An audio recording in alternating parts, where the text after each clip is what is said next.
Sa inyo na ang mga nagliliyab, nagbabag at nag-aalab ng mga kaganapan sa kasulok-sulukan ng Kalakang Maynila sa loob ng ating bansa at saan mang dako ng mundo. Naglalagablab! Tatampukan ng mga pambihirang kaganapan na bumabandera sa mga police blotters, mga kulay dugong pangyayari na nakakagimbal at mga nakakatawang pansin eksena na tiyak na pag-uusapan. Naglalagablab! At narito na ang naglalagablab na mga balita sa DCXL Friday! Naglalagablab na mga balita! Pa rin po yung mga tagapaglagablab balita. Ako si Buddy Oberas at Weng de la Peña. Naglalagablab na mga balita. Dinepensa mga kasama ni MMDA Director Salvador Amante ang operasyon ng unang Integrated Provincial Bus Terminal sa may Coastal Mall sa Parañaque. Inulan kasi na reklamo ng mga pasahero ang muli pasakit na dulot po na nasabing terminal kung saan ilan sa mga nireklamo ay ang kakulangan ng masasakyan at malayong babaan. Sa interview ng RMN kay Amante, sinabi itong sapat ang mga dumarating ng mga bus sa terminal at posibleng yung ang mga nagbababa sa malalayong lugar ay makolorum o kaya yung may illegal na plaka. Naniniwala si Amante na natatakot lamang daw yung mga ito na mabisto na illegal silang namamasada. Yung mga nagsasabi na ibinababa sa malalayo at naglalakad, ito nakakalungkot. Ito yung mga nasakyan nila ay kolorum o hindi kaya yung mga tinatawag na kampal plaka. Kaya hindi nakakalapit dito sa ating terminal para magbaba. Mabibisto. So ibinababa talaga nila yan sa malayo. Samantala, pinag-iisipan naman ng MMDA na singilin ng mga operator sa mga provincial buses pagkatapos ng 6 na buwan. Sa oras na matapos ang pag-aaral nila kung magkano nga ba nagagastos sa pag-operate ng terminal. Kala ko sisingilin sila sa mga dagdag pasahe ng mga nahihirapan dyan. Nadodoble-doble yung pamasahe. Pwedeng isingin sa MMDA yon. Sa Maynila naman ho tayo, muling nanawagan ng mga bus driver at operator kay Manila Mayor Joseph Estrada na maglagay ng karagdagang bus stop sa lungsod. Ayon sa mga ito, bukod sa nahihirapan yung mga pasahero, mas konti ho yung kanilang kita dahil kaunti lamang ang kanilang naisasakay. Hiling ng mga ito maglagay din ng bus stop sa Raon, sa Quiapo, Moraita, sa Pedro Hill, harap ng NBI, Manila City Hall at sa May Trabaho Market sa Sampaloc dahil dito maraming pasahero ang naghihintay. Nawala. Nabatid na pwede lamang huminto ang mga bus sa Luneta Park, Quirino Avenue at Park and Ride Terminal sa Liwasang Bonifacio. Hirit naman ng mga bus operator na may biyaheng Las Piñas, Alabang, Loton at Cainta, Quiapo, tapyasan ng terminal at security deposit fees. Sa Maynila yan, mga kasama. Benguet naman tayo. Meron din doon? Ay, iba naman terminal, iba. Isang 20 anyos na college student po yung, ay sus, Maria Jose, patay. Natagpuan siya, nakabigti sa inupahang apartment sa bayan ng La Trinidad. Kinilalang biktima si Wilma Magio, tubong Bauco, Mountain Province at isang 4th-year Development Communication student sa Benguet State University.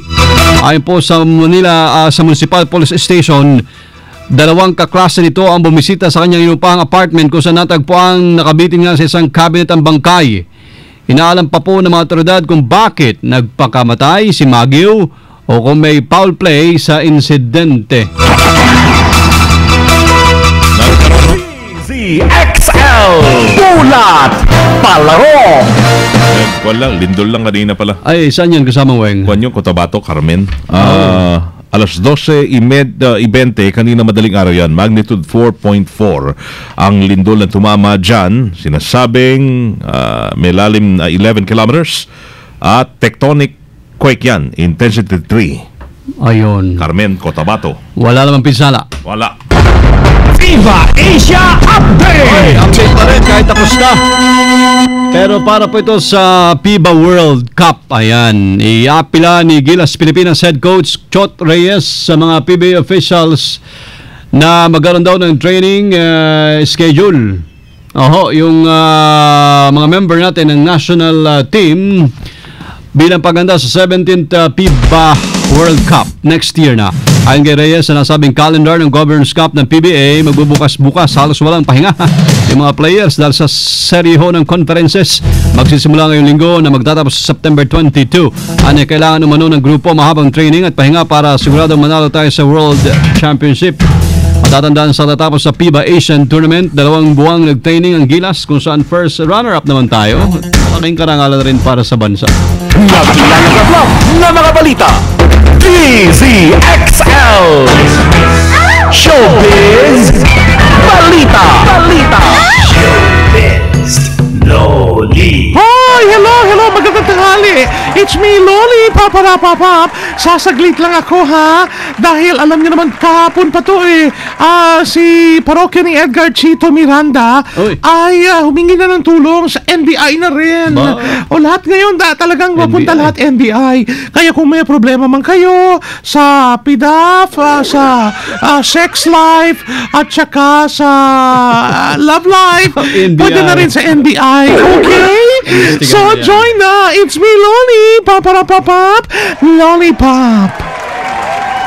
Talagang saglit lang Ang bilis. Tapos na? Kahapon nga daw yun. Kahapon ba yun? Kahapon pa nangyari. Si Loli updated din. Oo nga, no. Hi, Loli. Patang NBI, may love problem ka ata, Loli Paano? Panghimagas? Meron ba? Hindi gasgas, hindi umatras, medyo madulas.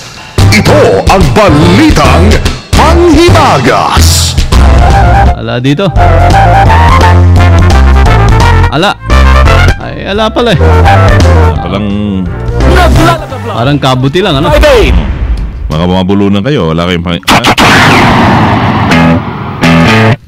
Tuloy po ang inyong pagsuporta at pagtaya para sa loto ito, kasamang Weng, at na makatulong po tayo. Nanalo kayo, congratulations. Pusong panalo. Peso, thank you. 11 mamayang gabi, huwag kalimutan ang Doktor Alternatibo 11 to 11:30 pagkatapos ng Alarma 558. At doon sa mga mister na misis, mga misis na inaasahan, no, pag-uwi, baka every Tuesday and Thursday lang umuwi si mister. Meron na ho ba mo siyang baon na papasaya ho sa inyo? Mag-Robas. Ang Robas ho yan, nagtataglay ng mga natural na sangkap mula ho sa halaman tulad ho ng L-arginine at horny goat weed. I-text lamang ang Robas sa 0909-333-3333. Alas 12:28, mga kasama, oras atid sa atin ng PhilHealth. Meron pa kasama, Weng? Wala na. Dire-diretsong mga naglalagablab na balitang tatak, RMN, yun na pahingan sa DCXL 558. Opo, ngayon it's the noontime of the Tuesday. It's August the 13, 20, and 13. Kasama nyo, serbisyo publiko from the province of Occidental Mindoro. Mabuhay. Ako po si Badio Beras. At from the city of Zambo, matalino man daw ang matching. Ito daw ay unggoy pa rin. Nakapag-aral. Okay. Yung pa rin. Salamat yung bang nagbigay sa akin yan? Si Richard Ramirez. Yan. Yan ang parang motto in life niya. Pagtanghali. Yan. El Dioses Primo Hermano Weng de la Peña. Ay pong lahat sa DCXLI. Tatak RMN. Sumayin niyo ang 15 minutong kalipunan ng mga pinakahuling kaganapan sa Kalakang, Maynila, sa ating bansa at saan mang dako ng mundo. Naglalagablab!